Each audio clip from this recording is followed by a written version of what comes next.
ফাহামিদুল ইসলাম জাতীয় দলে ম্যাচ খেলার আগেই বনে যান ন্যাশনাল হিরো। এরপর অভিষেকেই মন কেড়ে নেন ফুটবল ভক্তদের। এবার পরিকল্পনা হচ্ছে সেই ফাহামিদুলকে ঢাকা লিগে খেলানোর।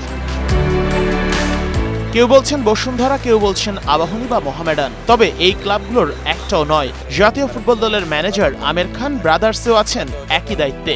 তিনি জানিয়েছেন ফাহামিদুলের জন্য প্রস্তাব প্রস্তুত করছে ব্রাদার্স ইউনিয়ন। ফাহামিদুল তো আমাদের আছে, আরও অনেক প্লেয়ারকে নিয়ে আমরা কথা বলবো। যদি এরা এখানে খেলে, জামাল ভুঁইয়া তো আমাদের ক্যাপ্টেন, সেও তো আমাদের টিমে খেলেছে, রহমত মিয়া আছে, খেলেছে।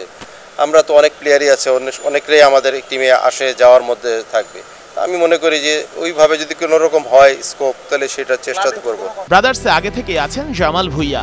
এতদিন রেলিগেশন এড়ানোর টার্গেটে থাকা দলটা এই মৌসুমে নামতে চায় টাইটেল রেসে। তাই ফাহামিদুলকে দলে এনে শক্তির সাথে বাড়াতে চায় টিমের ব্র্যান্ড ভ্যালুও। আমরা তো হামজা টাইপের প্লেয়ার আনতে পারবো না।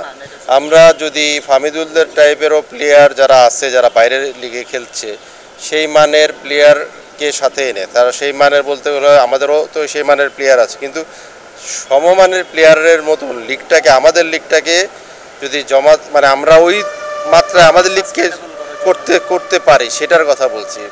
এমনিতেই বর্তমান ক্লাবের সাথে ফাহামিদুলের চুক্তির মেয়াদ প্রায় শেষ। আমির খান জাতীয় দলের ম্যানেজার হওয়ায় ব্রাদার্স ইউনিয়নের জন্য বেশ সুবিধাই হয়েছে। ফাহামিদুলের সাথে ট্রান্সফার নিয়ে ভালোভাবে আলোচনা করতে পারছেন তিনি। কিন্তু ফাহামিদুল ইতালি ছেড়ে ঢাকা লিগে খেলতে রাজি হবেন কিনা সেটাই এখন দেখার। দেশের খেলাকে উন্নত করতে গেলে লিগের স্ট্রাকচারগুলোকে চেঞ্জ করতে হবে, খেলার মান প্লাস হলো যে মাঠগুলোকে ডেভেলপ করতে হবে। Sheikh Ashiq, DBC news, Dhaka.